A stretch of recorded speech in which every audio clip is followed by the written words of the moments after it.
Hi everyone, and welcome to the coverage of the last day of the semi-finals. We're now into the finals for this weekend, and in this video I'm going to show you the game of the day and also who's in the final. So you can see it's Wesley So versus Vladislav Artemiev, and Artemiev needed to win, get a plus score out of the 4 games on Friday to bring it to a playoff. And then we had Liam Lequang against Aronian, and I'll tell you the result of that one later on. But let's have a look at our game of the day. And I've been very impressed with both of these players. Wesley So is, you know how strong he is from my comments in the past. This time format seems to suit him down to the ground. His openings are incredible, tactical ability incredible. There's not many weaknesses in his game. Now, Artemiev is a rising Russian player. They call him Chuck Norris over in Russia because he looks a bit like Chuck Norris. Maybe a tad. And he is a really talented and great player, but he still maybe lacks a little bit of experience, not playing at this level as much as Wesley So. And maybe some of his openings need a little bit of fine-tuning, but he's real talent, really strong and humble and nice guy. So we're going to look at the game here where it's the third game of the day, I think, and they've drawn both of the first 2. So Artemiev needs to get 1.5 out of 2 in the last 2 rounds, but it's Wesley with the white pieces. So as usual, I'm going to look at this, then I will look at the opening in more detail with gchess.com to see where things, where maybe they could have played better or what the latest theory is. So it starts off with an open Sicilian, and e6 is another way that black can play the Sicilian. d6 leads to Namedyarov and dragons. e6 leads to very flexible positions where Wesley now plays the open Sicilian. We have this capture here, and knight c6. This is all still extremely normal. Knight c3, and now queen c7. And this is called basically Tarmanov, the Khan variation. And it's a very flexible way for black to play. It's something I've always wanted to learn. And I'm never really sure how to play this from white side, because black hasn't committed this bishop or this pawn yet. So black can put the bishop somewhere a bit passive. It can even go to d6, or it can go, in some cases, to these squares. So it has 4 squares you've got to watch out for. A lot of time this bishop b4 can be a bit annoying. The queen has this flexibility on the dark squares and along here, and it's a very interesting way to play. Now the main move is what Wesley now goes for, bishop to e3. And I would suggest if you're trying to learn the open Sicilian from the white side, you pick one setup which you can play in against most of black's different Sicilians. That's the problem, that black has 5 or 6 different Sicilian setups he can play, and they're all different. This is very different to the Namedyarov. But one plan with bishop e3 and queenside castling is called the English attack, and it's something you can play against all of black Sicilians. And that means you have to learn less, and the ideas against one of them, they probably carry through to the other. Basically, you decide where you put your queen, and normally you push these pawns, or you can do other stuff with the queen coming around here, and that's the line after a6, which white now plays. a6, preparing this counterplay, stopping a knight coming here. Queen f3, I think this is first brought into the highest levels by Anish Giri. Anish, I think, started playing this idea where he could castle 5 years ago or so, and it really caught on. And the point is, the queen on g3, well, it's quite nice to pressurize black's kingside. We mentioned the bishop on f8 moving being one of black's main ideas, and when you attack g7, black's got some issues with that. So it also prepares castle on queenside. Now knight to e5, the main move. I remember once when I was looking at this without a computer, I thought, what about this move? Bishop a3. I remember when I first watched Anish play this as white, I thought, can you play that move? That's the kind of sexy move that I think everyone would like to play, right? A flamboyant bishop swing. And I mentioned every other square, didn't I, except for this one where it could develop. The point being, if you capture that one, knight e5, and black is doing very well because he's going to take the knight, take the rook because of the queen. But white can actually castle here. And again, I had to check this with the computer. And the point being, after knight e5, queen g3, queen takes c3. Looks really powerful for black. But the absence of the dark square bishop is more important after we get this position. And you may be thinking, oh, black's done a great deal here because he's won a pawn. But he hasn't really got enough backup to cause the white king problem. This knight can't really come in. And it's only the queen attacking the king, and that's never going to be enough. We can always defend that one.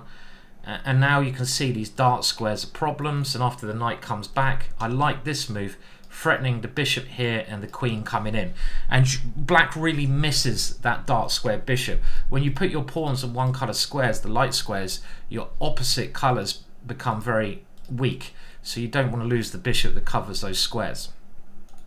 So knight to e5, the main move. Now we see white's main idea to pressurize here, along here. And now b5 has been considered the normal move. But at the time, well, bishop d6 was now played. And I have to say, this is where I'm out of my theory. I've never seen this move before. We'll check this position out later on in GChess, just so we get a rough idea what the up-to-date theory is. But a very interesting idea. Obviously, the threat is knight d3, winning the queen. I mean, this might be a main line. I just don't play these positions, but you know, we'll check it later on. But it does encourage f4, a move that you think white wants to play. And now black really has to move the knight here. This is black's idea. If the knight moves anywhere else, we're just wasting tempo after tempo. And now that we're threatening f4, white's next move is forced e5. And now black's idea is this move. And yes, black has lost quite a lot of tempo. And white seems to have made a lot of progress in the center. But what black has done is, first of all, create counterplay immediately against c3. By encouraging this pawn onto e5, black is figuring that maybe these squares are now available for the black knight. So you're trying to say that pawn is exposed. And if we get a bishop to b7, we're not blocked by a pawn on e4. And potentially even we can break that pawn down. So it's a very interesting idea. Now castles is, again, typical Wesley so, not fearing ghosts over on c3. And to play such a move this, you have to really understand Sicilian positions. You know, giving up a pawn around your king, loosening your king looks very risky, but it depends where your opponent's pieces are. And black hasn't really got enough pieces to come in to cause any problems. So black did take on c3. This has to be correct. And I have to say, I kind of still think this position is very interesting and very playable for black, because I always like it when I've got these long-term. These are more long-term weaknesses I can aim for than short-term. On the other hand, let's not forget, white has got this break f5 and he's got slightly better pieces. So it's just a really interesting position.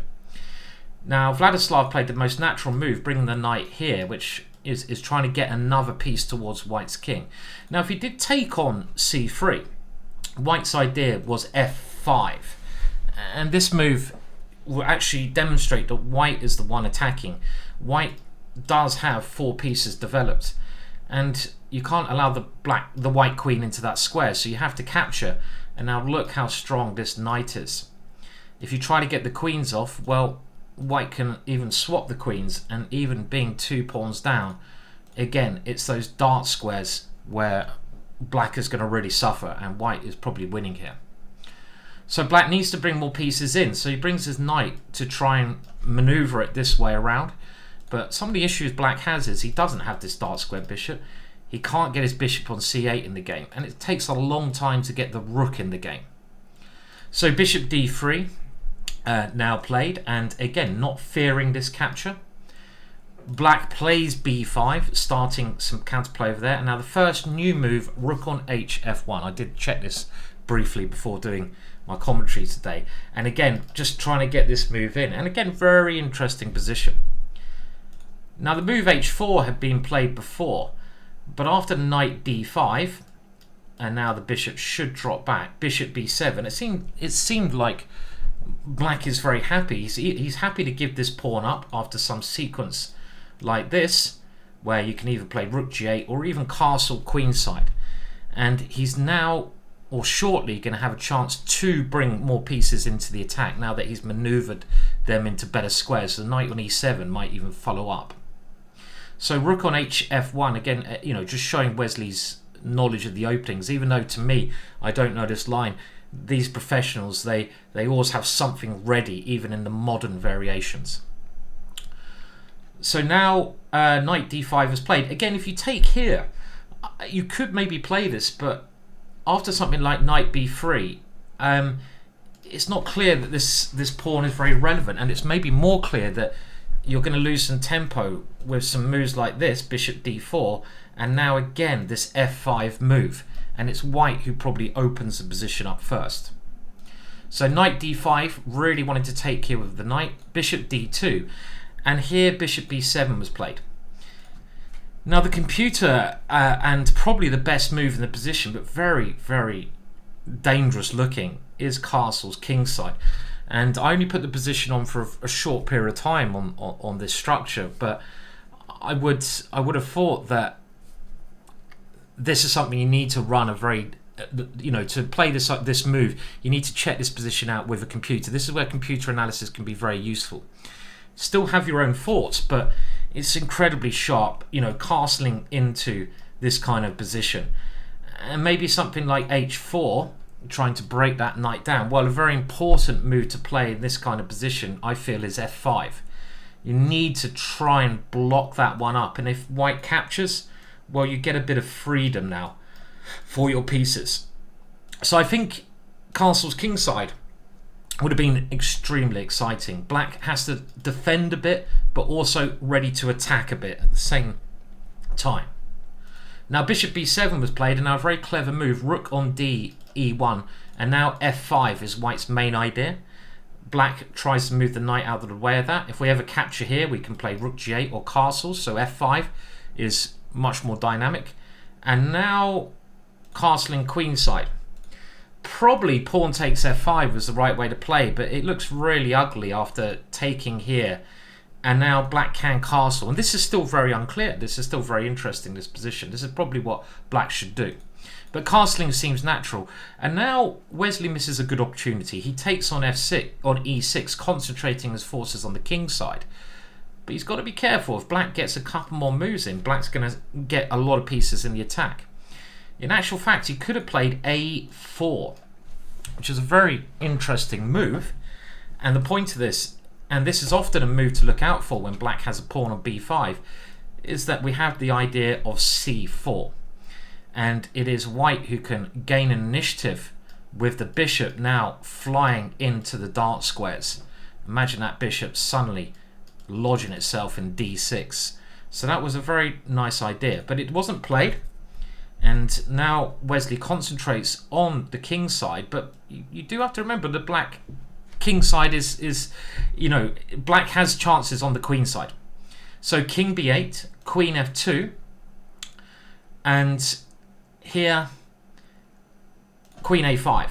So even here, you'd have to be very, very careful about playing this position. But Wesley has got it all worked out, and he uses his king as a great defender. The move knight b3 is very important in these positions to be able to help defend that king.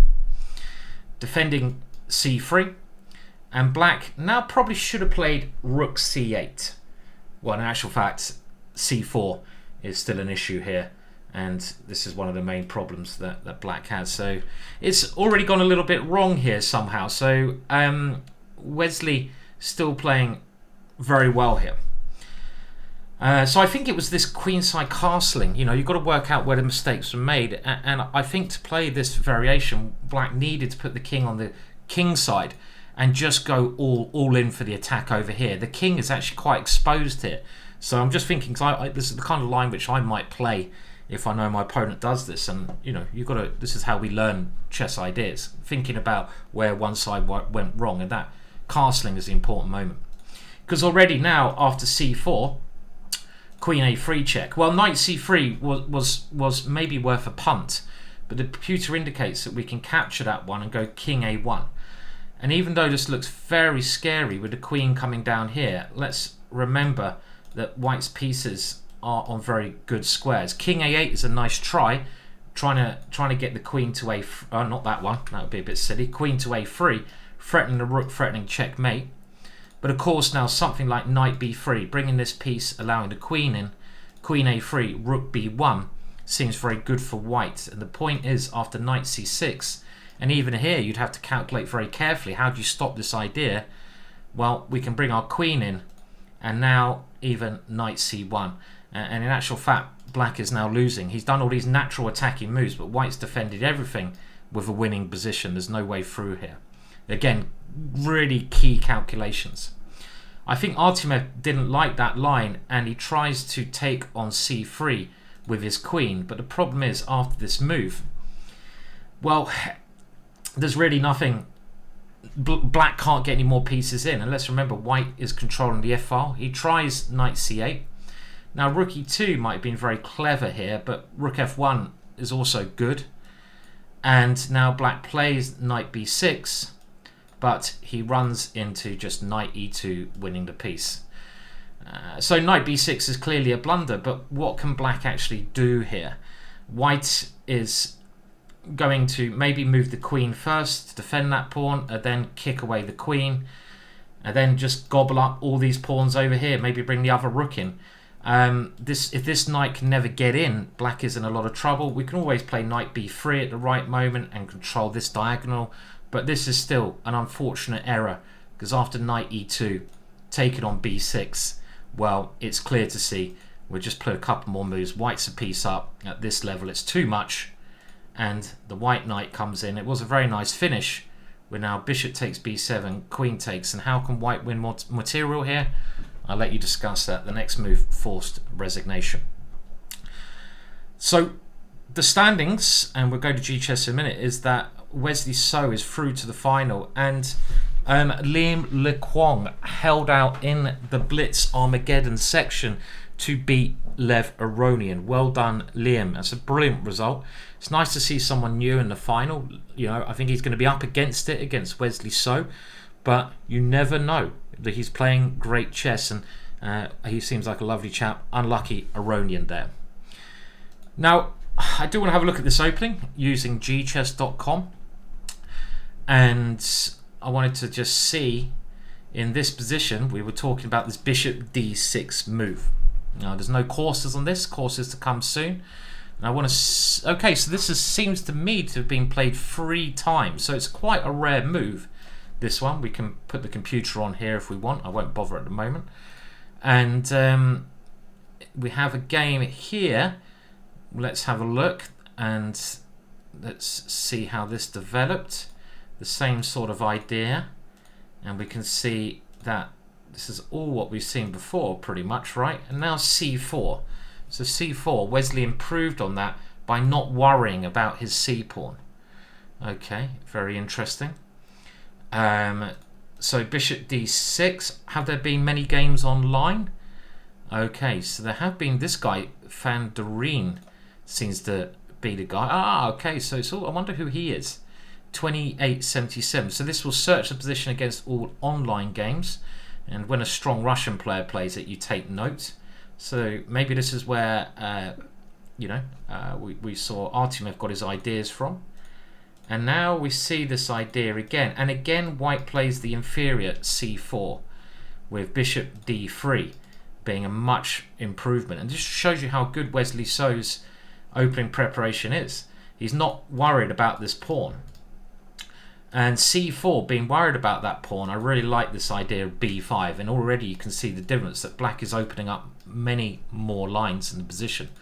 Pawn takes, just castling kingside. And I think we came to the conclusion that black needs to castle kingside in these lines, and he even plays h5, blocking things up, and you can see the difference here. This looks fantastic for black. So this is very interesting variation.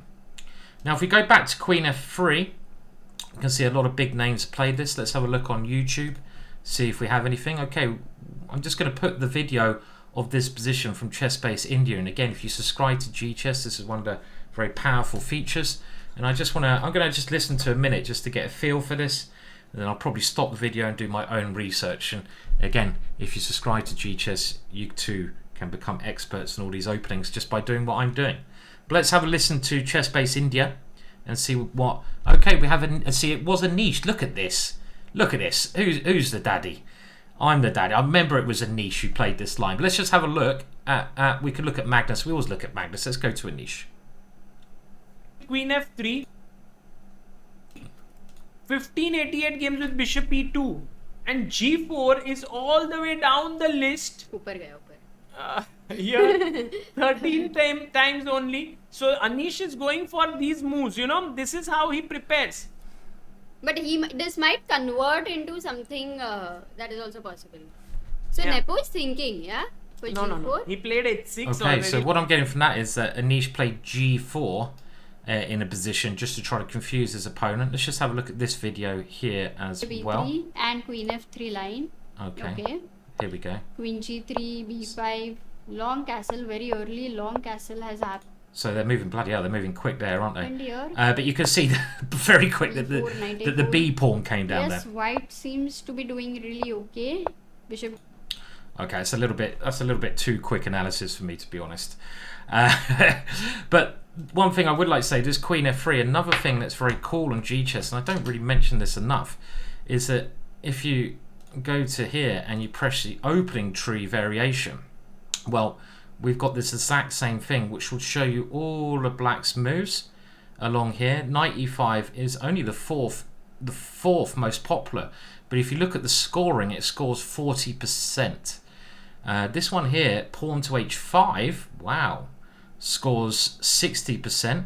So you can actually see which moves score the highest, and you can do this in any position. So, you know, and you can follow the lines by clicking on them, and you can see this is a very, very useful feature as well, to just have a look at openings and learn openings. You can put any position on the board, see the percentages that have played, and you can see what the top players have played, and you can use this alongside the other features. Do like and subscribe. I'll be back again for the videos from the final. Bye for now.